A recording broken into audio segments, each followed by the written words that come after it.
Hi guys, and welcome back to the channel. This is John with Addicted to Fishing. Today we're not really going to talk about tackle. We're not really going to talk about tips, tricks, and things like that. We're going to give you a little bit of a rundown on me and my channel. I had this question brought up, so I thought I would do this video again. I did one a couple of years ago, but we'll update you, give you some back history on the channel, and things of that nature. So anyway, if you've looked back through some of my videos, you may notice some aquarium video footage that's on there. This channel was put together, I can't even tell you how long ago. It's been quite a while. I've lost a boatload of subscribers that I did have. Back then it didn't even matter. I was just making videos for customers. So anyway, if you notice some of the fish videos, there's a lot of my videos that are no longer on my channel. There's a few that are still there, and I purposely have left them there. It kind of reminds me of where I've come from personally. But I wanted to kind of put that out there, why those videos are there. I used to breed and sell a lot of tropical fish and plants. And back in the day, it was kind of hard to share that information. Some people wanted to see what they were actually buying. So I found YouTube, and YouTube was nothing like it is today. There were no ads, there were no making money. It was nothing to do with that. And I had a lot of subscribers back then. And most of those guys from the aquarium days are probably long gone.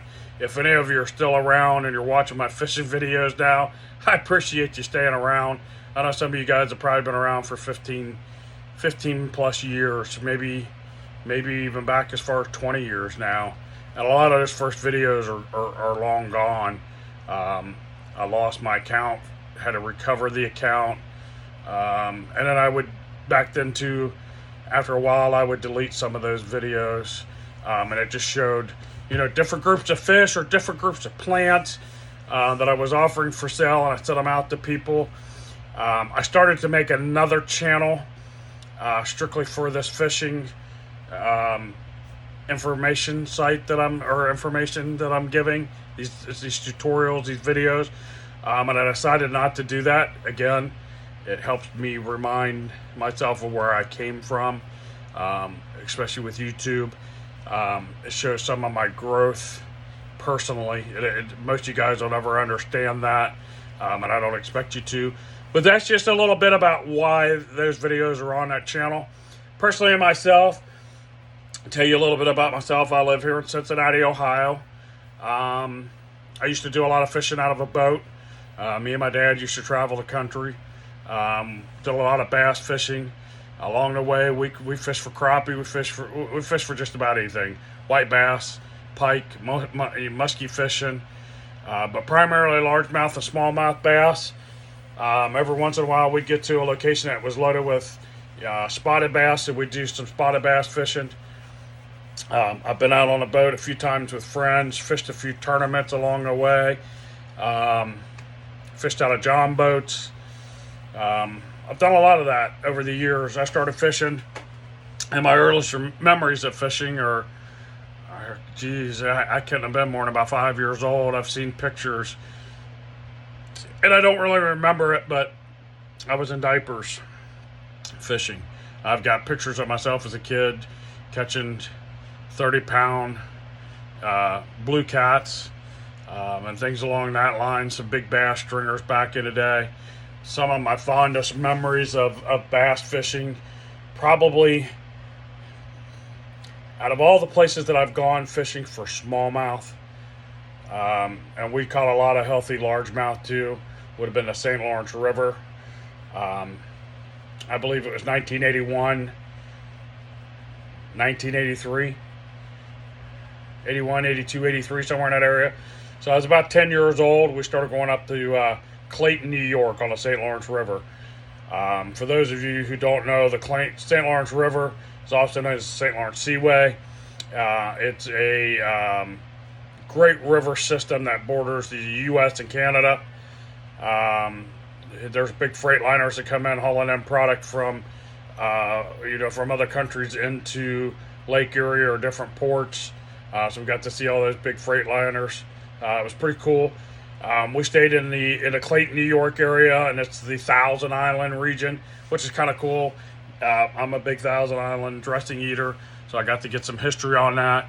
The St. Lawrence River is the home of the world record muskie, I still believe. We went to the Muskie Hall of Fame there, seen the world record muskie. And as oddly as it is, in the approximately 20 years that I went up there every summer, we never caught a muskie. Caught quite a few pike, caught some walleye, primarily fish for smallmouth. We'd catch what they called the ring perch there.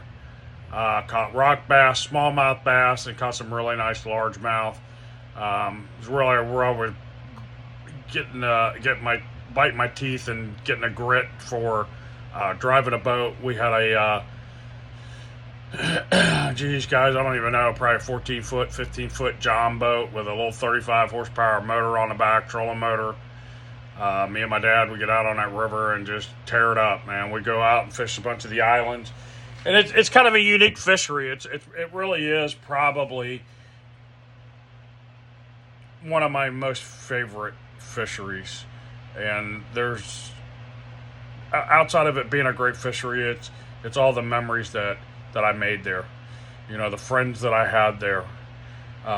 We stayed at the same place year after year after year after year.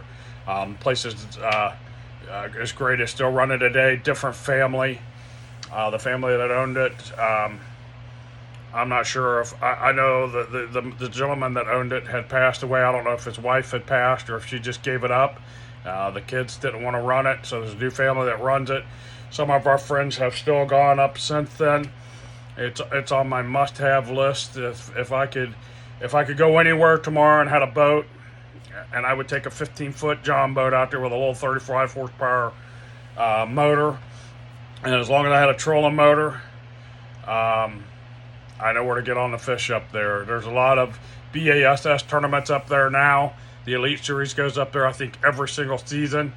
And as a matter of fact, I remember the very first season, the very first time that BASS went up there, I happened to be there fishing, and they launched out of downtown Clayton. I do believe it was out of downtown Clayton. Anyway, I got to go down and meet Ray Scott, Jimmy Houston, Roland Martin, Gary Klaus, a bunch of those guys that were fishing that tournament. I worked the tournament a little bit, carried the bags of fish from one of the little live well things to the next, took it up on the stage and helped weigh it for the guys. It was a really cool experience. I was in the right place at the right time. My dad and his buddy happened to be able to, I was a young kid. I don't know how. I guess they might have known somebody. We knew Joe Thomas. Joe fished that tournament, I do believe. But yeah, it was a great experience. So it gives you a little bit about me. I've primarily fished for bass. We were finesse fishing before finesse fishing was even a thing, or a mainstream thing. Fishing, ultralight 4-pound test line on a light rod with little 1/4-ounce jig heads. We're sitting in 30 foot of water casting up on these rock islands, and they'd be small little rock piles out there or an actual island. You're casting up into, just a couple feet of water. Bass season opens up on the third weekend of June, I believe it is. Some years we'd go up and shorts and t-shirt was the way to go. Other times they'd have a rough winter and you get up there in shorts and t-shirts, and if you didn't pack some jeans and some sweatshirts, you were in trouble. But anyway, I've had a lot of extensive background in bass fishing. I've learned a lot of things over the years. I've been fortunate enough to be around some of the right people. I've done a lot of things. I've made some progress over the years. I've carried out our kind of cutting edge. Remember, guys, I showed you this back. This is one of the original chatterbaits that we made. Something totally different than anything today. We didn't even use a split ring. We just used that snap, that Dual-Lock snap, came right through the center of that chatterbait blade, and that was a fish catching thing, you know. So, you know, we made our own spinnerbaits. Here's one that's old. This spinnerbait's 25 years old. No skirt on it today. It's got a nice big bright green Colorado blade on it. You know, we made jigs, not only regular bass jigs that were weedless. We made our own ball head jigs. You lost a lot of those up there in the rocks, so we'd have to sit for a week or two and pour a bunch of jigs prior to going up there. But it was a lot of fun. On a complete opposite side of the scale, one of my most memorable bass fishing trips for largemouth would have to be my last one that I had with my father, and that was down to Lake Gunnersville. We went to the Big G. Try to time it to get there kind of not pre-spawn, but maybe spawn to the post-spawn. We definitely caught it post-spawn. Again, there was a bass tournament there. We actually had some really lousy weather the one day. It happened to be the day that the bass tournament was going on. There was tornadoes and different things that went through. We ended up starting out catching a few small bass. Then we kind of figured it out, fishing some of the bridges. We were dragging big lizards, big 10, 12-inch lizards. We weren't necessarily dragging them on the bottom, but we were swimming them through some of that grass, and we definitely caught some nice bass on that trip. And it's one of the most memorable trips for me because it was our last trip. It wasn't the action-packed bass fishing trips that we'd had. It wasn't about the numbers or the quality of bass that we caught. It was that last memory, and probably the last time out on a boat with my dad, and that was very special to me. But anyway, just giving you some of that information. So if we want to go back to, we'll really start when I was 10 years old, bass fishing. So I've been fishing for 41 years, professionally, semi-professionally, and hobby side. Professionally, I won't even say it was really professionally. I guess I was fishing more competitively. I fished different types of tournaments. Fished in some tournaments out on the Ohio River. My dad was a part of a local bass club. I fished the different little junior tournaments that we had with that club. Got a lot of first place trophies from that. Then I had, back in the day, we had a local little tackle shop that ran a contest. The biggest largemouth, biggest smallmouth. Different fish of that nature, you'd put in a little bit of money or whatever it was. I don't remember, $5 or whatever. Got in on this prize package. I actually probably still have the rods that I originally won from that. And I caught, I won those little tournaments several times. It was kind of one of those things where, it was kind of an honor system. It's kind of like today with the Fish Ohio program. I didn't even know that existed till a few years ago, and I enter that every year, and I've gotten a Master Angler Award, for different species of fish. I'll primarily go out and fish for a lot of the Fish Ohio stuff, try to catch some Fish Ohio fish. And one of the things that, again, kind of going back to those fish tank videos, is keeping myself grounded. Is, when I was younger, I remember kind of getting aggravated sometimes when we'd pull up an anchor and fish at the mouth of a creek for catfish. And, I can remember, fishing for crappie and white bass and things of that nature. And sometimes I'd get aggravated with my dad, and, I just wanted to go bass fishing. The bass bug hit me, and I was on it. But anyway, that's a little bit more about myself. Again, I live here in the Cincinnati, Ohio area. I currently just bank fish. I hit a lot of the local ponds that are open to the public. I've got a few different places I go. Go down to the river. Fish up at East Fork Lake in the tailwater area a lot. Catch some nice smallmouth up there, largemouth, saugeye, crappie, bluegill, walleye, whatever happens to be up in that Spillway Creek area. And I'm talking about the creek area. Is you got the initial spillway, and then it comes down into like the little Miami River there. And I fished all up and down through there. I had pretty good success there. You'll see a micro bait video. That's where I use those micro baits a lot because it's really highly pressured there.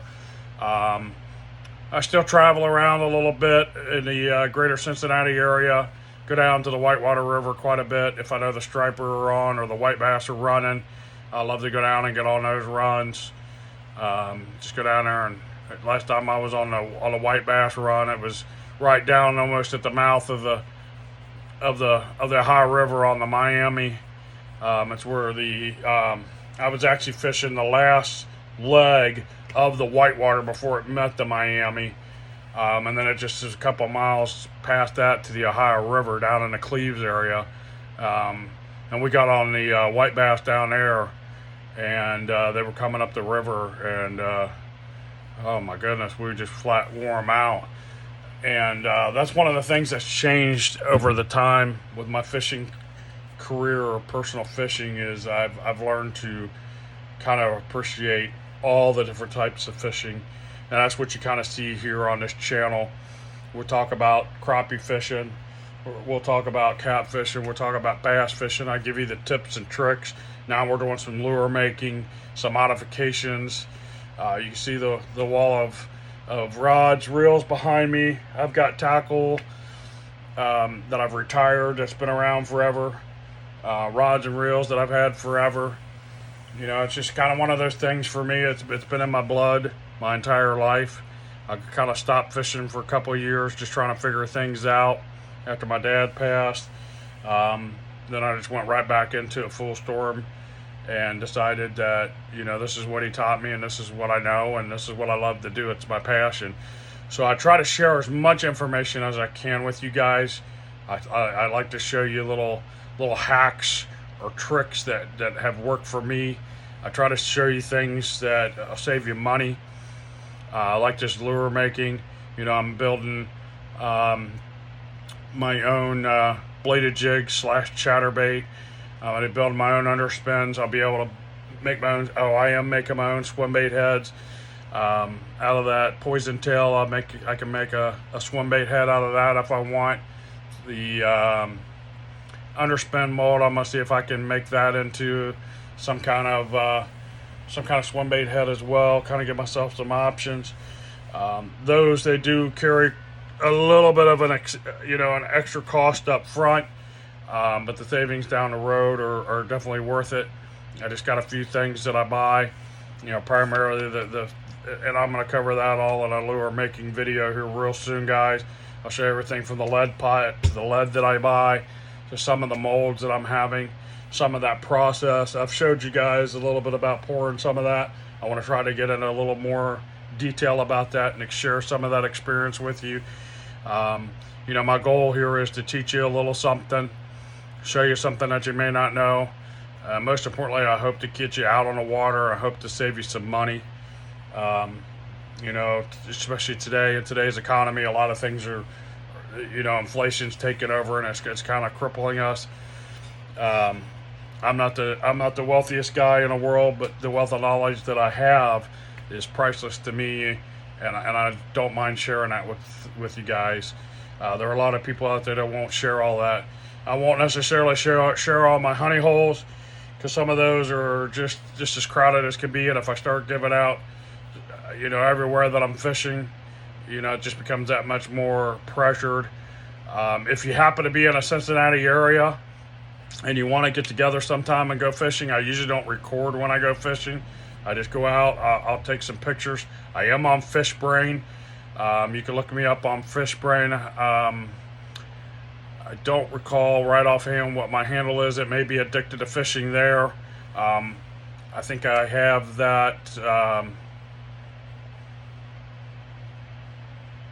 I actually have a YouTube channel, Facebook page. It is called Fishing Cincinnati or Fish Cincinnati. You can find me on Facebook. I do post links to my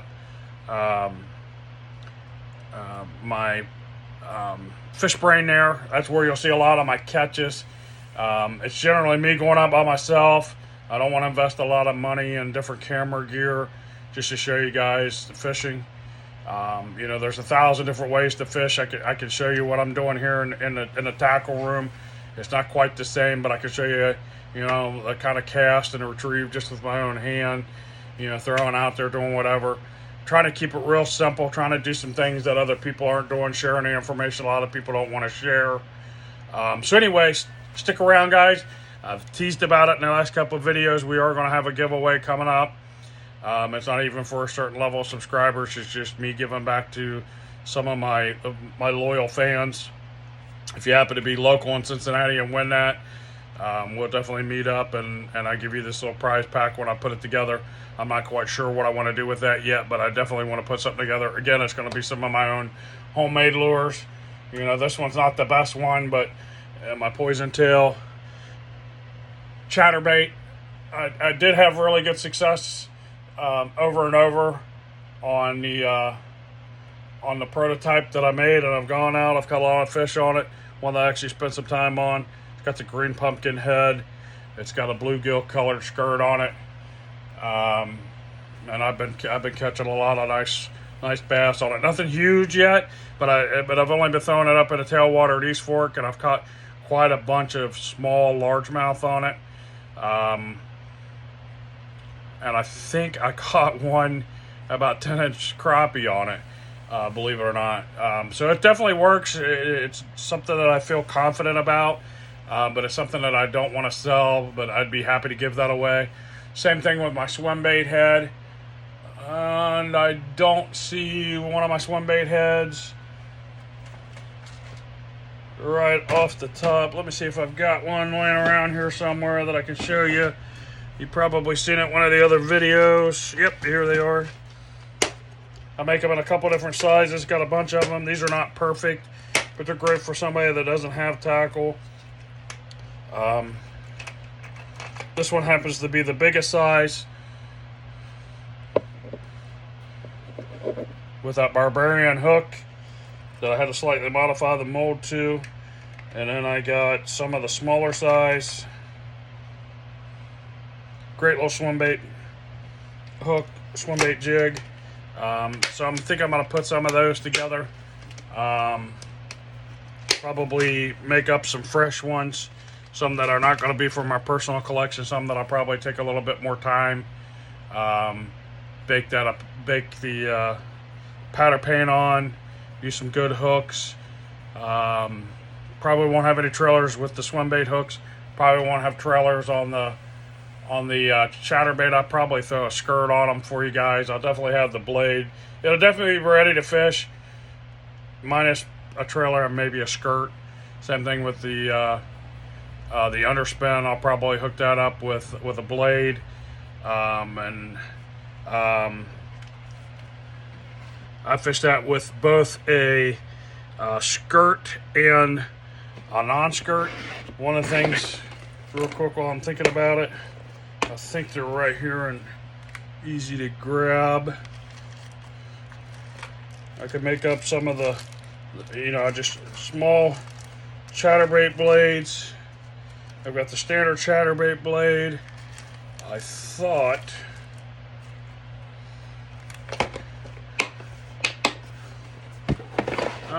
it's in this box. Hold on, guys. For the underspins, got a couple of different sizes. I'm gonna make some small finesse style underspins. So I do have some number 1 willow leaf. They're small, tiny.